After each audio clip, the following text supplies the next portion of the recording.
I am Kathy Brett with Becker's Healthcare. The program will begin with a presentation, and we will have a question and answer session following completion of the presentation.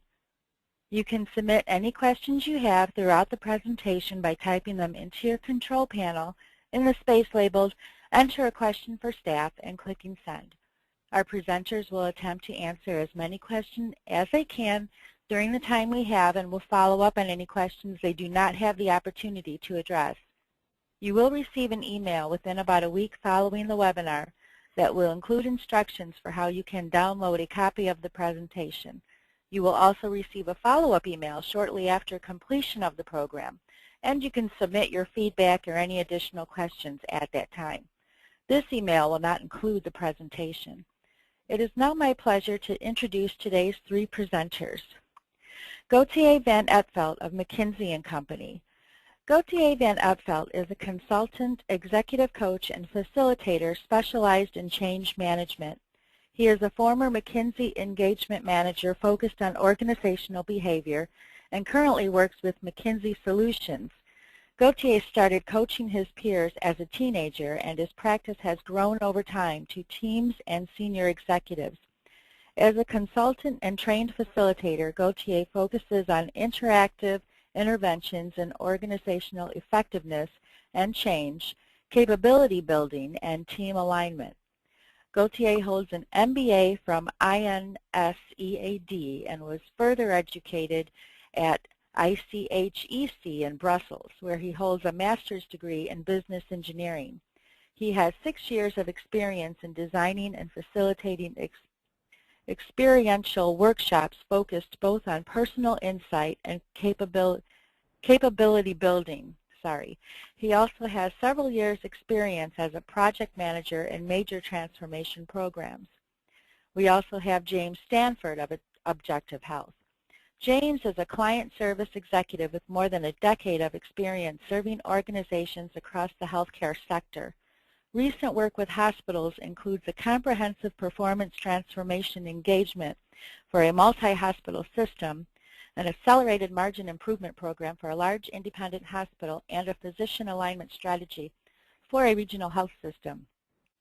Experience with other healthcare industries include designing and launching a shared services business unit at a health insurer and creating a new physician reimbursement model for a regional payer to improve quality, eliminate unnecessary hospitalizations, and reduce total healthcare costs. Prior to joining McKinsey, James was director on the faculty of the advisory board academies and earned an MBA in healthcare management from the Wharton School at the University of Pennsylvania. James also holds a BA from Princeton University. And finally, we have Joshua Sens of Objective Health. Joshua serves as Chief Information Officer for Objective Health and is based in the Cleveland office, where he joined the firm in 2006. As a founding member of Objective Health, he was instrumental in the development of the business infrastructure, analytics engine, and client-facing web application. In his current role, Josh is responsible for managing Objective Health's data operations, application development, and data strategy. Prior to joining McKinsey, Josh spent over 10 years as an entrepreneur in the financial services industry. He served on the top team of a successful startup venture, as well as working as an independent consultant to Fortune 500 companies focused on customer relationship management, direct sales and marketing, and asset retention. Josh holds an MBA from the Weatherhead School of Business, excuse me, too much speaking, the Weatherhead School of Business at Case Western, with a concentration in marketing and information technology, and an undergraduate degree from Yale University in behavioral neuroscience. It is now my pleasure to turn the floor over to Gauthier to begin today's presentation. Thank you. Okay, thank you, Kathy. Can we go to the next slide, please?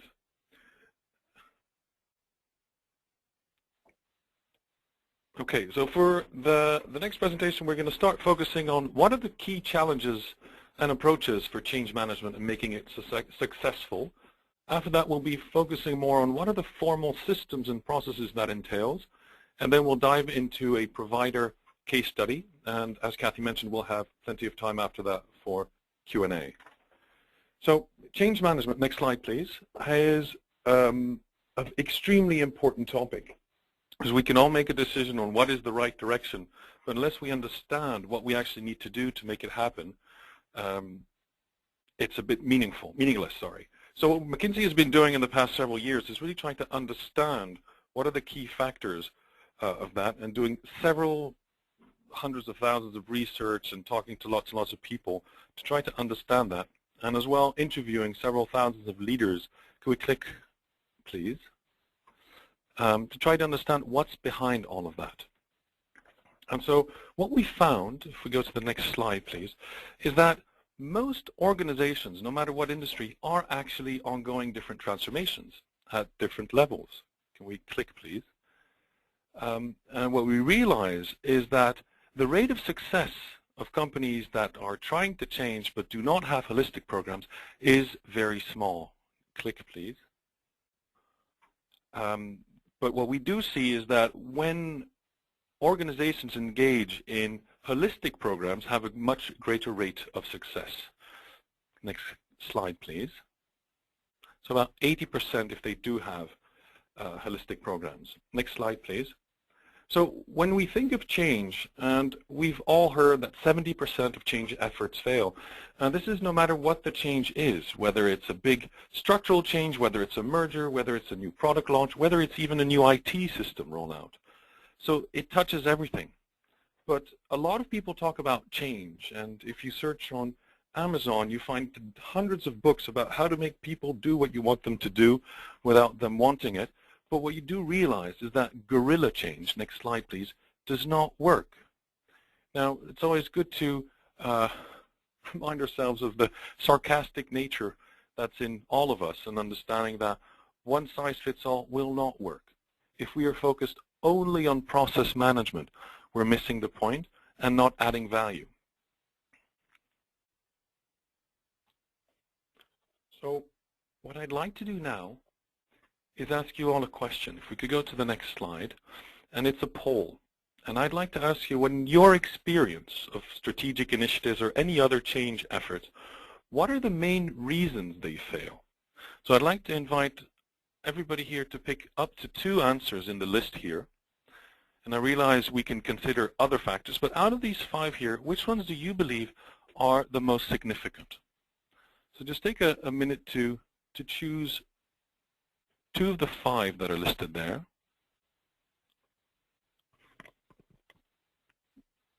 And really just leverage in your experience, in your organization. Okay, just going to leave it just a little bit longer. About 60% of you have placed a vote. We'll wait another few moments. Okay, another 10 seconds and then we'll close the poll.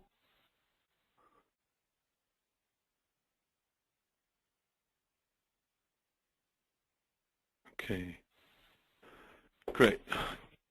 Kathy, can we see the results? Okay, so thank you, Kathy. I'm definitely looking at it. So we see, as you see, the vision seems to be the vision not being aligned with business reality or not clearly understood in the organization coming out on top, and the lack of leadership involvement. But what you do see is that a lot of people seem to agree that it's not a clear-cut decision between all of these. Now, keeping that in mind, if we go to the next slide, and we'll come back to this in a few moments, there are 3 kinds of failures that happen in any kind of large-scale transformations. The first difficulty that we face when trying to change is the failure to launch a change. Whether we're stuck in the diagnostics and we're kind of bickering over what to do and should we go left or right, and people are resisting the change. Can we click on next? The failure to sustain, i.e. we have a great idea, a great technical change, but it's not becoming embedded in the day-to-day of everybody. And then the last one, click please, failure to scale. We got a a lot of different efforts, and we're starting, but we're not finishing, and we're not involving everybody there. So we keep pockets of excellence, but we can't manage to get and touch everybody else. So what our research has shown is that why these 70% of change efforts fail. Can we go to the next slide, please? And click again. Is that what we realize is that the key factor here is all linked to organizational behaviors.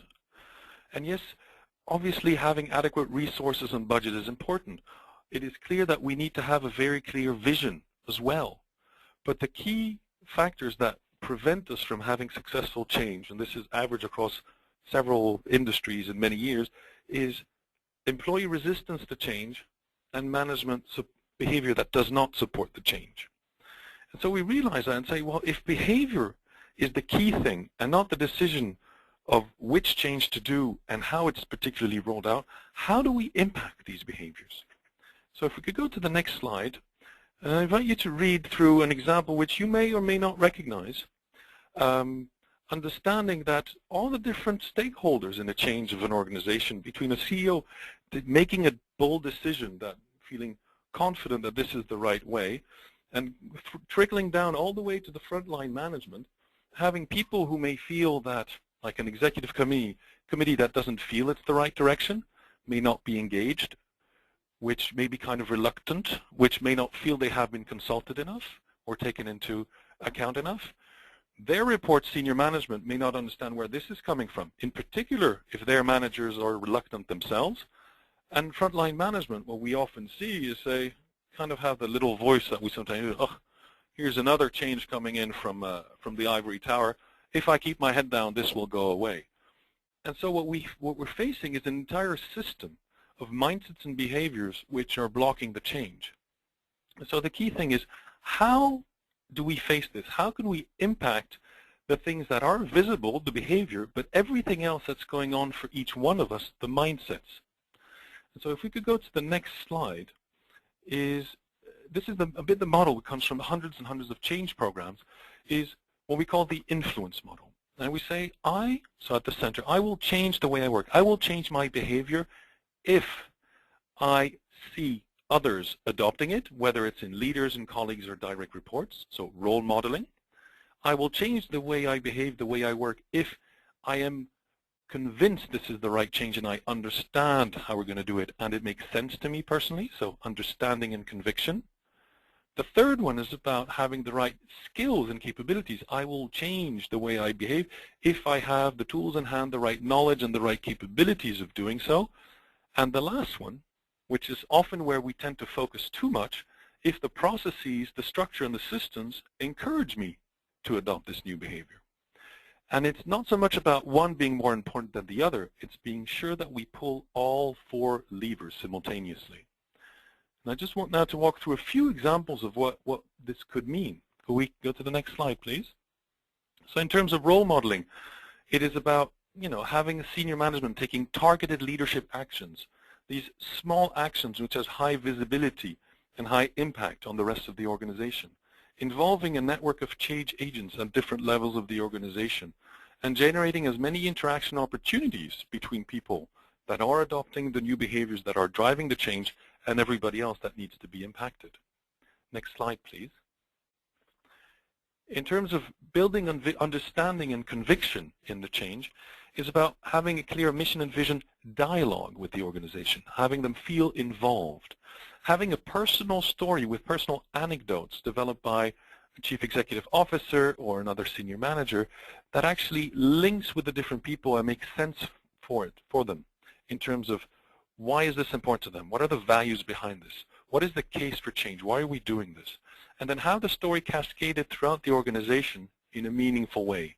And what we mean by that is that the story is then articulated in everybody's words, but the key messages trickle all the way through the organization. Next slide, please. And developing talent and skills, yes, there's an element of skills training and capability building, classroom or e-learnings or whatever. But beyond that, there's an extreme importance of leadership development at all levels. And very important to bring in the on-the-job learning that we see others, so that may be linked back to role modeling, but really focusing on that as well, and never to forget thinking about talent management as well here. Can we go to the next slide? And then, so I will change the way I behave, the way I work, if the systems support that, and that could be the organization structure, that can be the targets and metrics or KPIs, the different processes, whether they're business processes, management processes, rewards, consequence management, or even IT systems have that kind of impact. So this is kind of, if we go to the next slide, the key that we found in terms of driving change. And obviously each situation is different and it needs to be articulated differently in different circumstances for different people and the different organizations.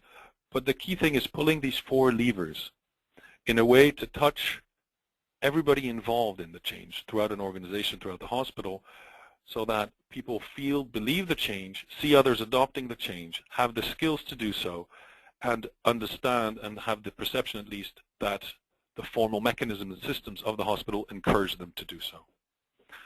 Okay, next slide, please. I'll be handing over to Josh. Hello, everyone. Thanks, Gauthier.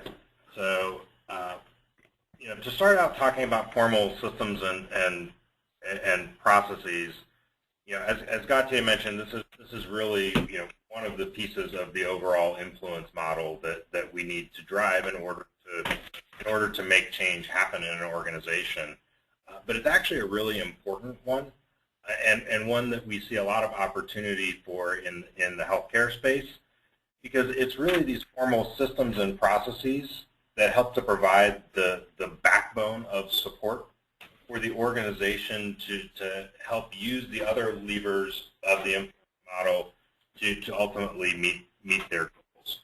So we're going to spend a little bit of time talking through this in more detail, and then we'll go on to a case study to show how we start to put both the influence model and formal systems and processes into practice with some of our clients. Next slide, please. So as we start, would like to have everyone, we're going to do another interactive poll, and would like to have everyone think about their set of current strategic initiatives and just select one of these options that best describes the type of change and the type of capabilities that you believe are required in order to meet your organization's goals.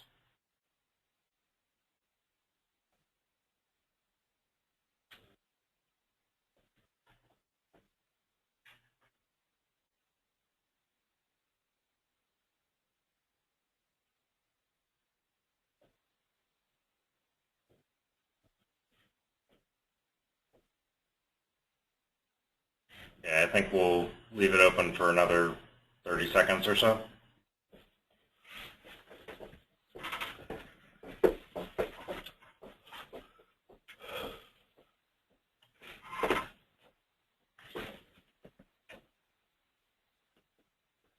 Okay, I think we can close it.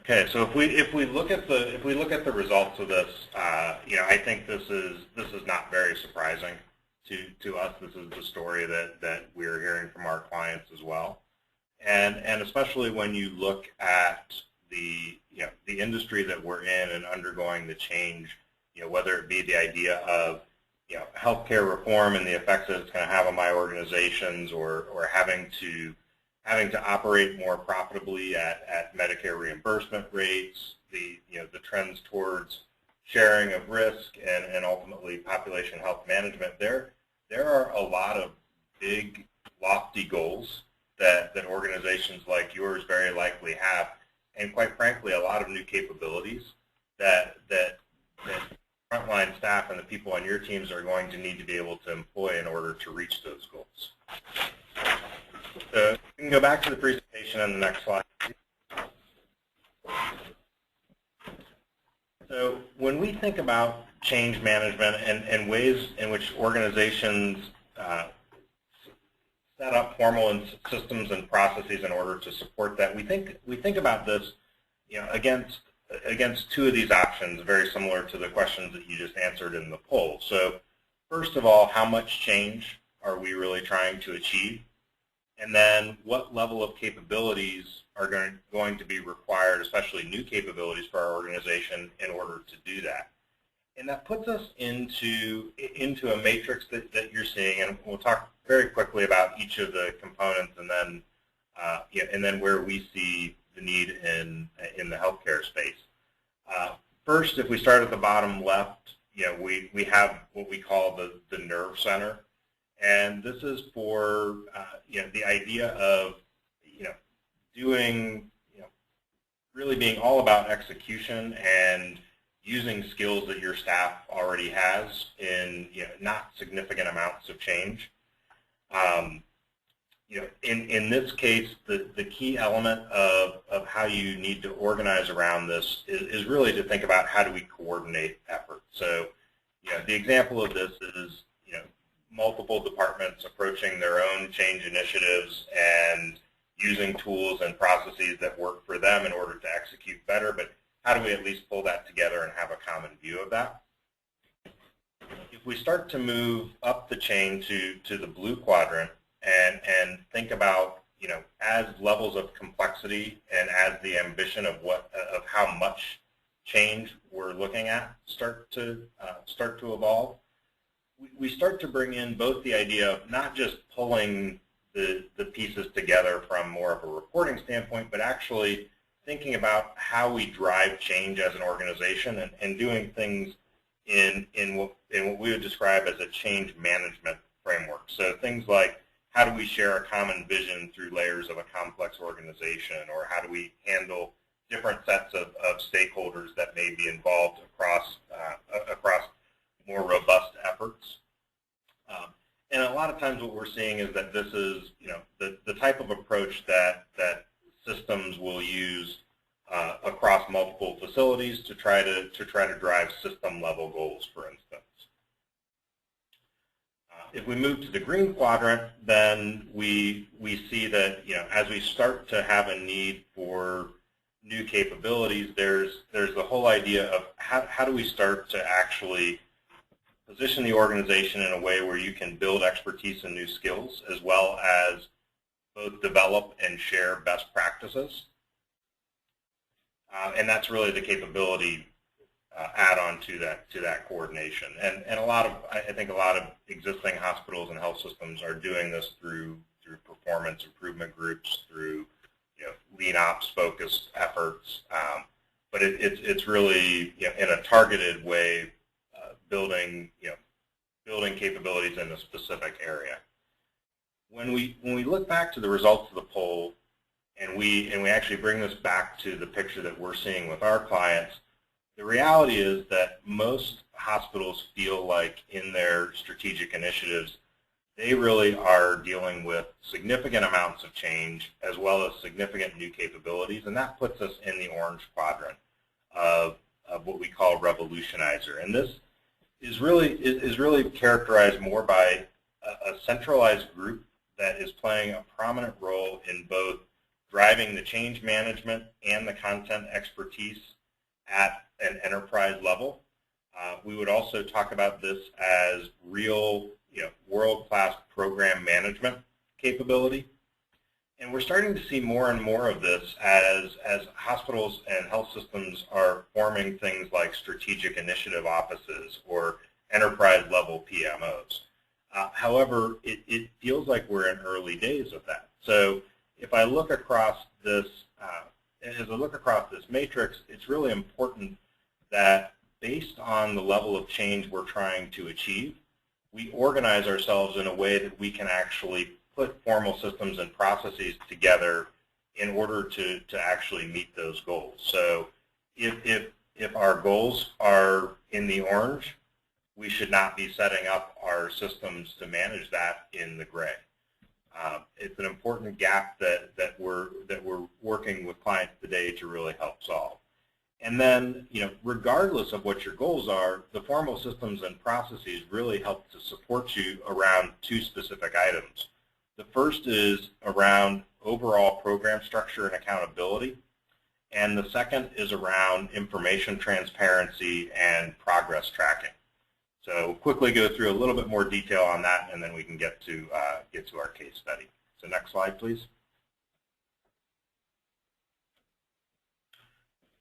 So when we talk about structure and accountability, Gauthier mentioned that we've done a lot of studies on what drives successful change programs, and one of the things that we were able to draw from that is that change initiatives that have real structure and clear accountability help drive the success of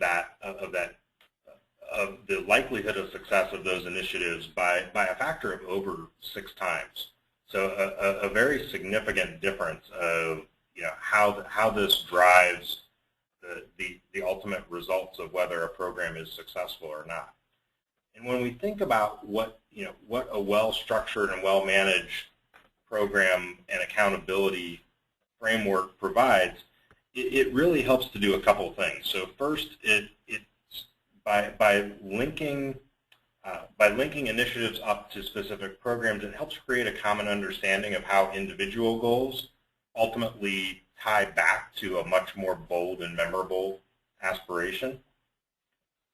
It provides leadership with the direction to help prioritize and really drive the right sets of actions at the right pace.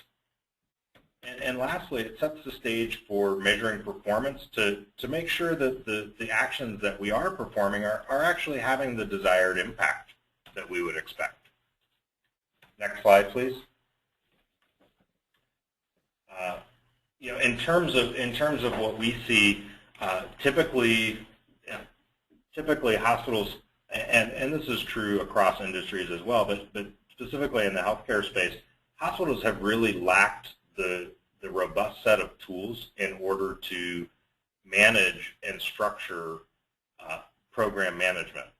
So what does this mean? If we can click in. So program management tools are really about how do we set up and manage a portfolio of initiatives. And initiatives may mean projects. There are lots of different names that we bring to this. But ultimately, how do we roll up sets of actions, sets of initiatives, sets of projects into a common theme or a common program?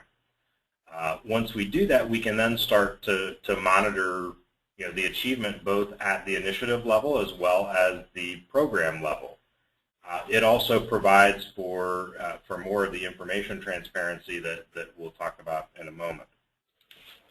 So what we see today is that really there are sets of tools that are being used to manage projects, but they're very fragmented, and they're used in specific departments, and really don't roll up to provide this overall link to the strategic initiatives. Or in cases where there has been a centralized group that's assigned responsibility for more programmatic efforts, these typically are using standalone tools. The one we see most frequently is Microsoft Excel.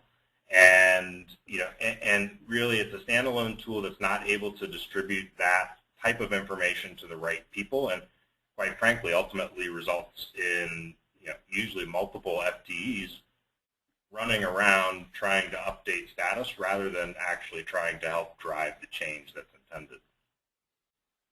So if we click in briefly, I don't want to say that there's not a need for very tactical department level project management or working tools, but these need to be integrated into an overall program management structure in order to ensure successful change.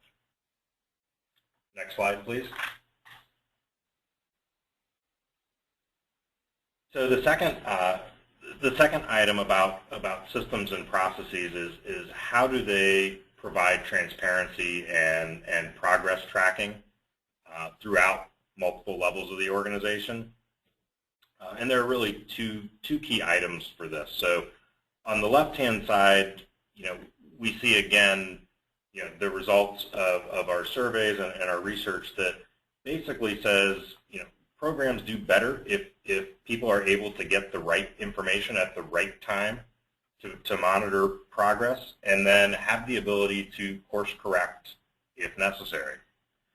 If we move to the right-hand side, we also see that it's important to understand performance for both progress, which is the idea of are we doing what we said we were going to go do, but also specifically around impact and metrics, or the actual results. So are we having the impact that we expected? Both of these taken together ultimately, increase the likelihood of success by somewhere between 5x to 7x, and are very important pieces of the formal systems and processes that you need to put in place in order to ensure this type of success. Next slide, please. If we take this to a very quick example of putting this idea of transparency and tracking into practice, what we find is that a set of robust program management tools, when combined with a regular review process, can really help organizations create a framework that evolves over time, and it really integrates into both their, it works best when it integrates both into their existing workflow and into their regular management reviews and meetings. So in the example we've shown here, we see a cascading set of meetings. So starting at the top right, a monthly meeting by the management team that then turns into more of a midterm review by the management team responsible for the specific initiatives, ultimately down to the weekly reviews and performance dialogues that are conducted at the frontline staff level. So there are two main benefits that this type of framework provides, and the first one is it really provides the ability to link frontline activity to the senior management goals, and it really enforces the involvement of leadership to drive the change efforts that they're after. Secondly is that it allows the organization to react more quickly to issues when they arise and take corrective actions, and ultimately creates a culture in which there is an iterative step change process, and really helps the organization learn and develop new capabilities over that time. Next slide, please. So I've talked a lot about how program management tools can help when combined with processes and structures in order to drive change.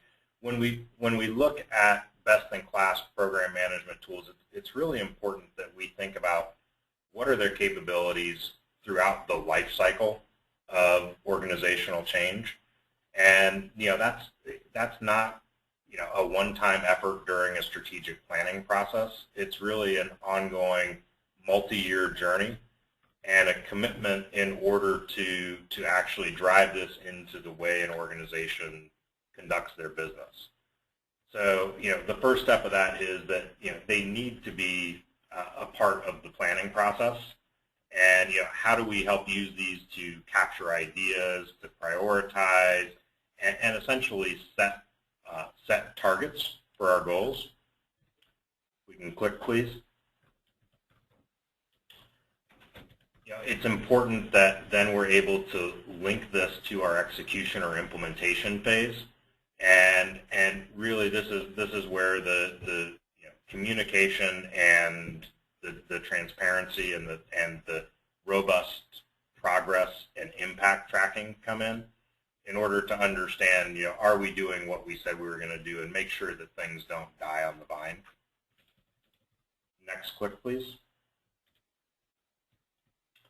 And finally, the idea of sustaining this, and it's really helping to answer the question of how are we doing against our strategy. So not just at a point in time, but really creating a culture through the organization where this is an iterative process, and and the organization is able to handle some of those lofty goals that we identified in the beginning, as well as develop the capabilities in order to meet those goals. So now I'm going to pass it over to James Stanford, who's one of our client service executives, and he can talk through how are some of our clients, or specific examples of how our clients are putting this into practice today. Thank you, Josh. All right, so to kick off here, have the final poll of the day on the next slide, which asks the question, how many major change initiatives are you planning for next year? And when I'm talking about major initiatives, I mean where whole departments or groups of physicians need to change the way they work in significant ways. So let's keep the poll open for 15 more seconds or whatever it takes to get a good survey.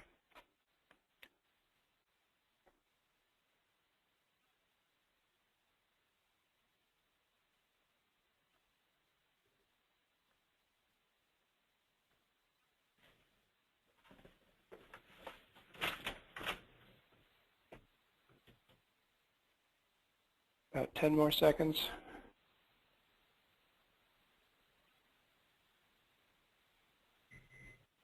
All right, let's close the poll down, please. Great. So, so I think it's clear that almost everybody's doing something, and the vast majority of people have 2 to 3 major change initiatives going on at one time, and some have even more than that. And as you get to those numbers, it gets more and more complex, where one initiative has an impact on the other initiatives. And I contend that that number is going to be increasing, especially for U.S. hospitals over the next few years. And people can imagine why that is.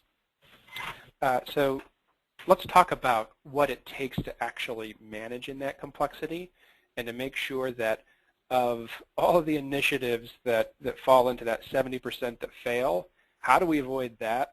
And how do we recognize of the 30% that succeed, how do they do it? So let's take an example of a health system that's getting it right. Next slide, please.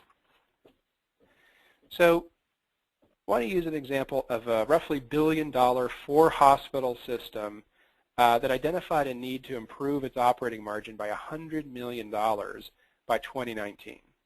And the leaders of the organization embraced this aspiration, and the CEO ensured that all 6,000 employees knew about it.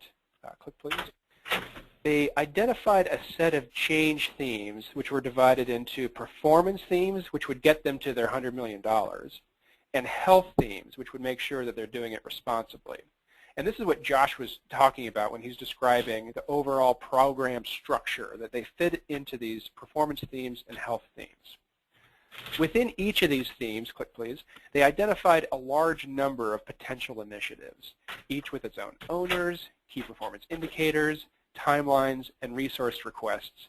And it became very clear that this was going to be a revolutionizer type of change based on the amount of change that was happening and the complexity. So it involved coordination, as any change does, but also significant change management and capability building.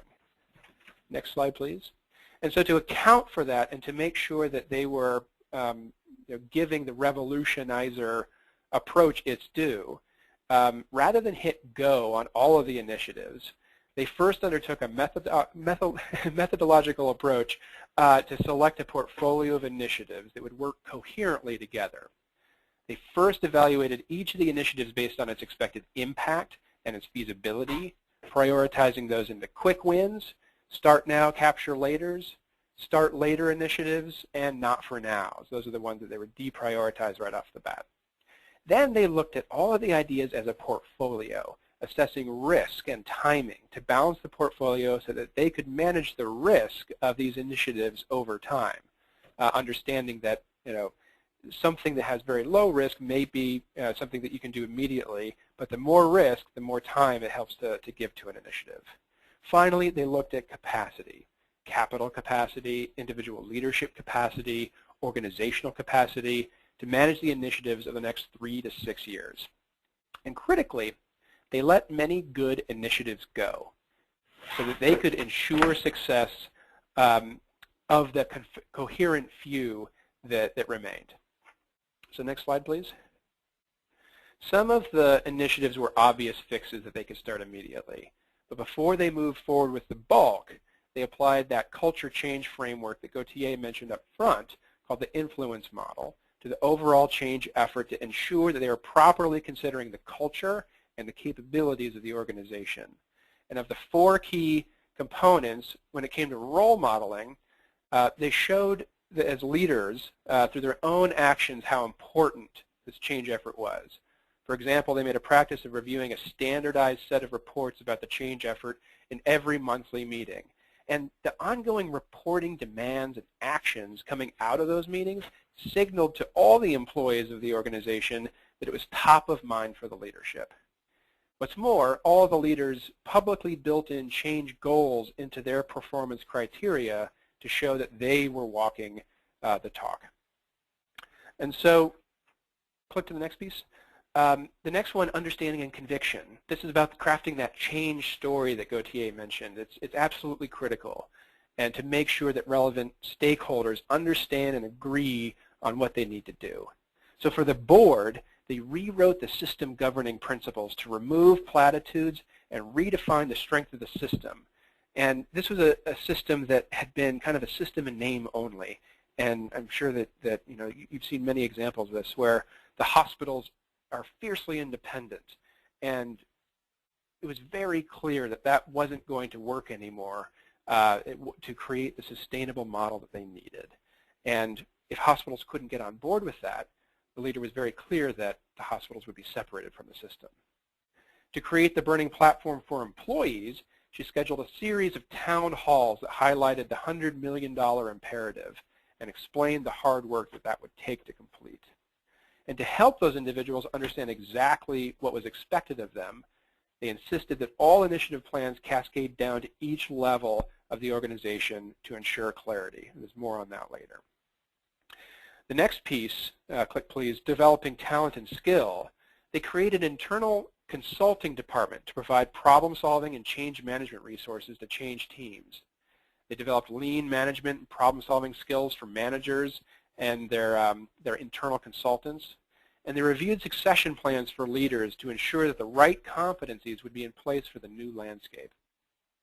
The final piece, click to formal systems and processes. They established that program management office to manage the change. They provided a single source of the truth, transparency, and accountability through a suite of data tools that I'll discuss in just a moment. They dissolved all the existing committees that had overlapping goals and gave full authority to the new ones.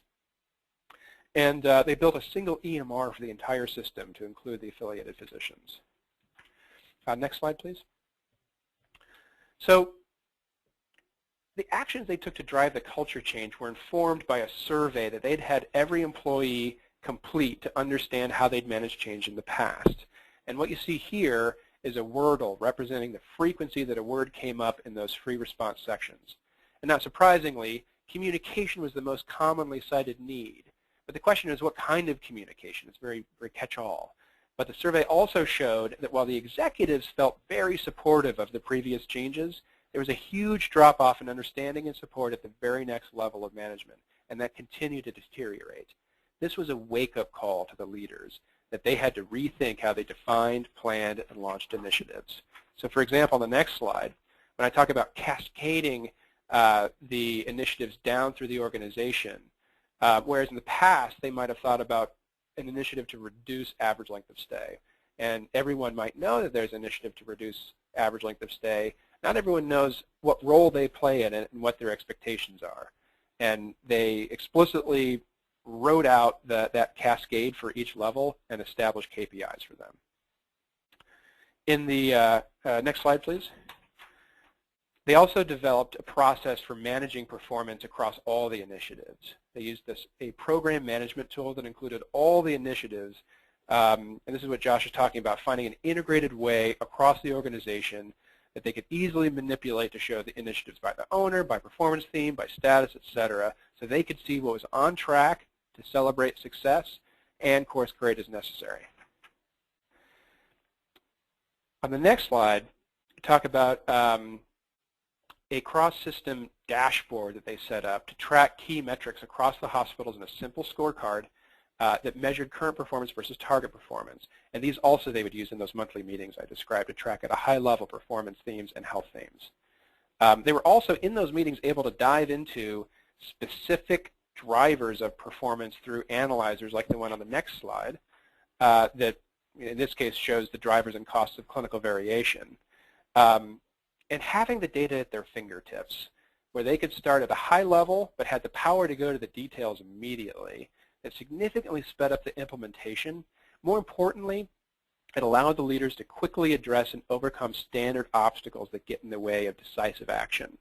So for example, when physicians raise very reasonable questions about data validity and data comparisons, they were able to get the physicians in a room, recut the data together based on all of the concerns the physicians had, and allowed them to get to agreement in ways that wouldn't have happened across multiple meetings waiting for data requests to be fulfilled.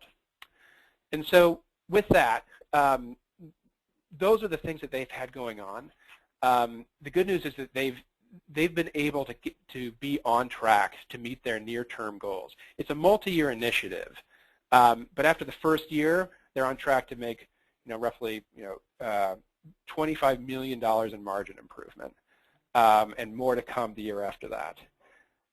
They do have some ongoing challenges that they're working through, but the structure that they've put in place is flexible enough to both look for those sorts of challenges and actively address them.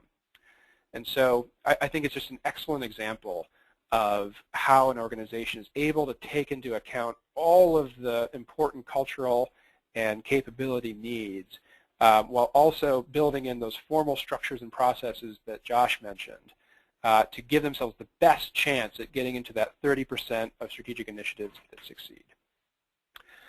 And so with that, I would like to turn it over to question and answers, please. Okay, well, thank you, Gauthier, Josh, and James for a very informative and enjoyable presentation. We're now going to begin the Q&A portion of the program, and as a reminder to attendees, you can submit any questions you have by typing them into your control panel in the space labeled Enter a Question for Staff and clicking Send. Our presenters will attempt to answer as many questions as they can during this time, and will follow up on questions they do not have the opportunity to address. We do have a question here to start off. It's for James. And this person asks, what is the best way to wean strategic initiative focus away from the Microsoft Excel? And do you recommend limiting to certain usage? Yeah, that's a really interesting question about how do you introduce new tools, especially when old tools are more familiar. And I think that it actually goes back to a bit of what Josh was describing in his section, which is that for the day-to-day management, it's usually, I think, most successful to let them work with what they know and kind of work top-down at introducing new types of strategic initiative focus. So, for example, if you're using Excel in an individual department to manage the very specific day-to-day tactics, keep doing that, but have a way to roll that up quickly to some sort of means that more effectively manages for all the leaders who have comprehensive view of the organization and the change initiative, how they're going to work, and then cascade it down over time depending on the complexity of the change, depending on the receptivity of the individuals to new tools, which will be driven by what they're using today, how comfortable they're with it, and if they have specific problems with what they're working on. And then also bring them along for that conversation to say, let's have an active conversation about what works well, what doesn't, how can we do these in a more integrated fashion. Okay, thank you. This question will be for Josh, and the question is, how are hospitals different from other businesses or organizations? How does that impact change management approach? So I think there are actually lots of ways that hospitals are different from other organizations. The few that come to mind, relatively quickly is the complexity of the types of stakeholders that are involved. So oftentimes there are relationships that are not quite as hierarchical as there may be in other industries. And then, one of the other challenges is, quite frankly, the fact that, the frontline staff is, typically performing very complex activities on a given basis, and quite frankly, especially when we think of the tools and types of program or project management tools that may be available, oftentimes are not in a position where they're directly sitting at a computer for significant amounts of time during the day. So, so that being said, there are some significant differences. I think it's actually more important in my mind to think about where the similarities exist, and because of the complexity of the stakeholder environment, there typically are established management structures and meeting structures that allow for the ability to start bringing in regular reporting around around a structured set of programs and initiatives that all link back to a strategy. And then the other way is, I think the other similarity is that people in general want change to happen, and when programs and initiatives are well structured in a very cascading kind of way, will be very active participants in helping to drive improvement efforts if they can understand how the work that I'm doing today actually matters towards that overall improvement goal. So the quick example of one goal may be to improve excess length of stay across the organization. That needs to be cascaded down to the right level of activities so that when a nurse is performing her job differently, she understands that as I'm changing my discharge planning or my care delivery, this is how that's ultimately rolling up to an overall goal like that. So it's actually connecting those dots, and I think that those are the desire for that type of change is something that healthcare has a unique opportunity to capitalize on. Okay, thank you, Josh. Here is another question for you. Is there a particular software product for senior leadership to use to pull the information into a concise dashboard? So the answer to that is yes. There are various options for that are available to teams for this. To be very transparent about this, Objective Health offers a solution that does most of what we discussed today around creating that single version of the truth in terms of measuring the performance on the metrics that matter to C teams. Also, being able to structure and manage and link initiatives and actions back to those. But then I also want to be clear that there are many other systems that can accomplish this as well. So whether it's internal BI tools or it's other collaborative types of software that allow the leadership view to actually translate down, through that structured set of initiatives and link back to, back to the metrics. That's really the key importance of this. So, whether there's, one specific system or not that, would work, better for this, we obviously like to think that we've designed our system around the best practices that we've seen and that we've shared with you today. But it's also something that a lot of our clients and a lot of the industry has been building for building internally as well. Okay, great, thank you. This question would be for Gauthier. Do you recommend a dyad approach to strategic initiatives with business development and strategic planning at service line level to more effectively aid in transformation that more closely aligns with operational and financial improvements? Okay. I'm trying to make sense of it. Sorry, maybe a silly question. So, Gauthier, I can take this one if you'd like. Go for it. So I've seen this work pretty well in a couple of different settings. At least two of the clients that I work with have moved to this. And I was initially a little concerned about the loss of single point accountability, having one person who is ultimately in charge. But I've been more than convinced that the benefits that come well outweigh those concerns. Josh or Gauthier, anything you'd like to add to that? I agree there's an added level of complexity by having such an approach, but I agree. Okay, great, thank you. And we do have time for a few more questions here. Here's one. Can you share examples of change initiatives you did at hospitals? What worked, what didn't, for instance?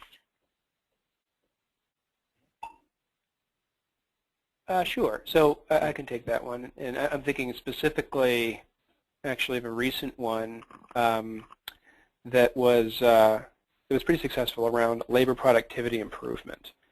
And the way that they approached it was to say, what is the productivity that we need to be able to have today, a year from now, and 5 years from now, given the changes going on in our landscape, and said, okay, let's prepare for a year from now to start off with. And so for that, they said, let's start by looking at some external benchmarks. But I think what was critical about the success of this initiative, and I'm sure that everyone on this phone call has dealt with the problems of external benchmarks and the difficulty of getting an apples-to-apples comparison. So while the leadership used external benchmarks to set some initial productivity goals, they communicated those to all of the leaders through a set of internal benchmarks and say, okay, we've come to the understanding that, you can get to your 75th percentile best performance, for example, which means that 25% of the time you're doing, really well. How can you get to that sort of performance more frequently? And by framing it in terms of an internal benchmark, it helped the leaders of those departments to say, okay, we've done this before. In fact, we do it 1 out of 4 days of the week. How do we get there more consistently? And by setting it at that kind of 75th percentile improvement, it meant that it created the opportunity for continuous improvement, because as they got better, their 75th percentile target actually rose in terms of the actual labor productivity target. To make this successful, they worked on just a subset of departments that were the highest opportunity and provided a fair amount of near-term intensive training, such as providing lean management training, providing online tools that the leaders could use as they were working through, say, creating the value maps for their department and understanding where they could eliminate waste. And then they made sure that ongoing coaching was available to these first few key critical departments to get it right. And as they found success, then they cascaded it down to other departments and other departments. And now that they are they've achieved those labor productivity targets. Now they're thinking about 5 years from now, how do we get to productivity that's unprecedented, that there's no external benchmark for because no one's figured it out.